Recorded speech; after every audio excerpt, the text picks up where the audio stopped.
Okay, so in the past day, I had 2 presentations, a 10K essay. I went to the gym, I think twice. I had 3 deadlines for work. And yeah, that kind of sums up my past 3 days.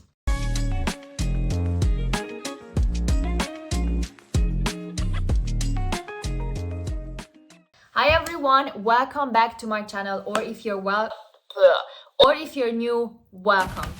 So in this video, I'm gonna be sharing with you why I'm never burned out and how I went from being burned out every single day to not being burned out even when I have a lot of deadlines, a lot of papers to do, gym, my relationship, and social media.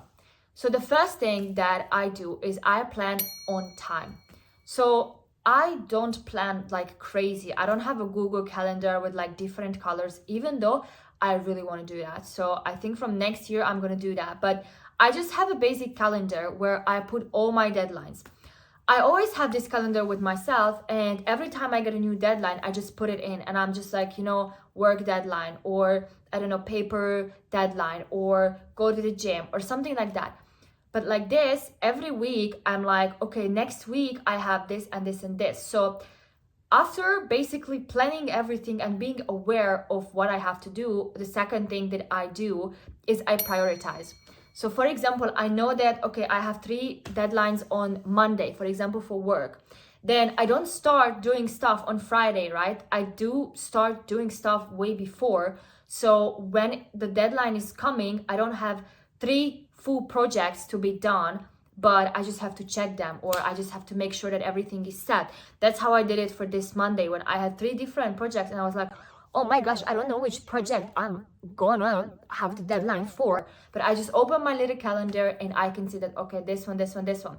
And on Friday, I just double check. What am I missing? What is done? What is not done? And like that, after I have my planning, I can prioritize and start working on the ones that are a bit harder, that are a bit time consuming, that are a bit basically that I know that it's going to take me a lot of time. The second thing that you have to do is to be aware of what you have to do. So, okay, you have 3 projects, but you have no clue what to do. You cannot really start and you cannot really prioritize unless you know what to do. So after I get a deadline, for example, I know that I have to write a paper. Okay, so then I'm going to check, okay, how long is the paper? What is the paper about? What type of formatting I need to have? How many people in my group to work on this paper? And after, I'm like, okay, it's a long paper. I need to start early.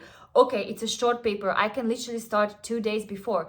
If you're not aware of what you have to do, you cannot really do it, right? You cannot really plan it because you cannot compare the two. You have a paper and you have a project. Okay, do I need this? Do I need that?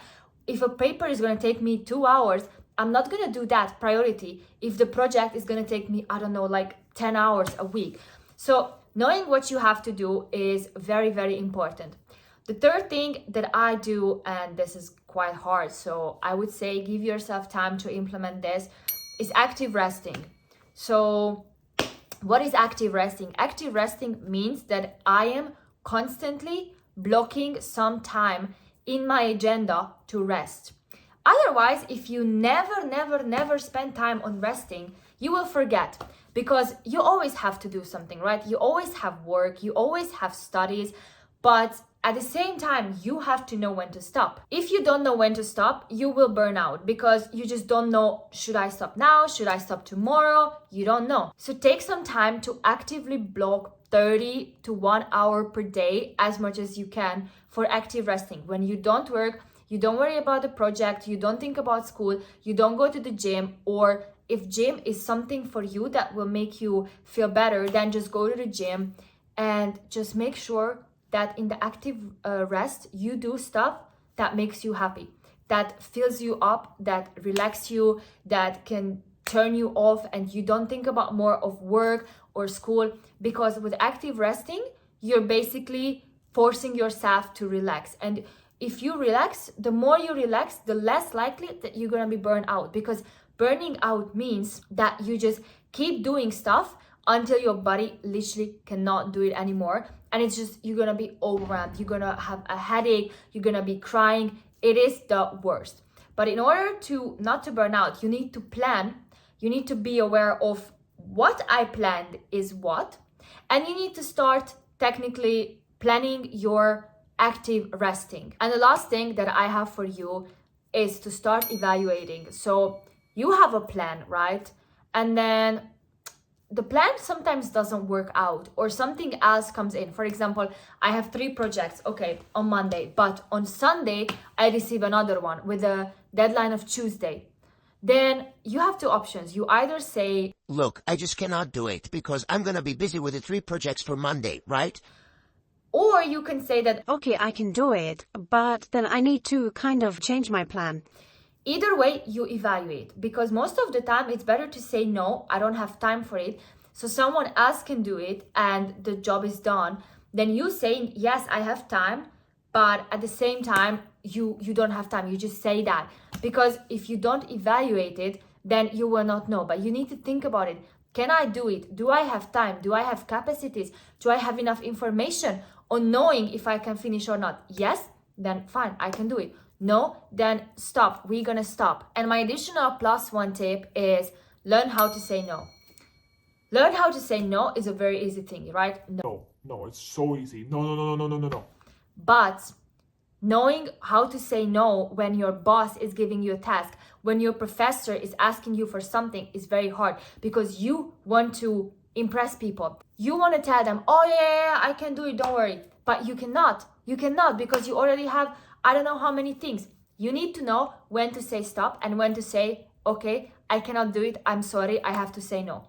And with saying no, there's nothing wrong. You don't have to give a reason. You don't have to be like, I'm saying no because I don't have time. people, especially your boss, will know that you have projects, right? Because you're doing the projects for them. So she will understand that the reason why you say no is not because you are lazy, it's because you literally have no time. And if she doesn't understand it, or your friends don't understand it, or your professor doesn't understand it, it's not on you, because you want the project to be done. So you don't want to risk it by going, oh yeah, I can do everything, give me everything. And also, you are not an entrepreneur. You don't have the whole stress of a company over on your shoulder, okay? If you cannot do it, someone else needs to.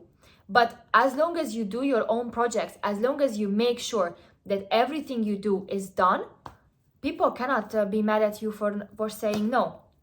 Thank you guys so much for watching. I hope this video helped. Let me know in the comment section if you use any of these tricks, or if any of these tricks already helped you. I'm very curious to read your comments.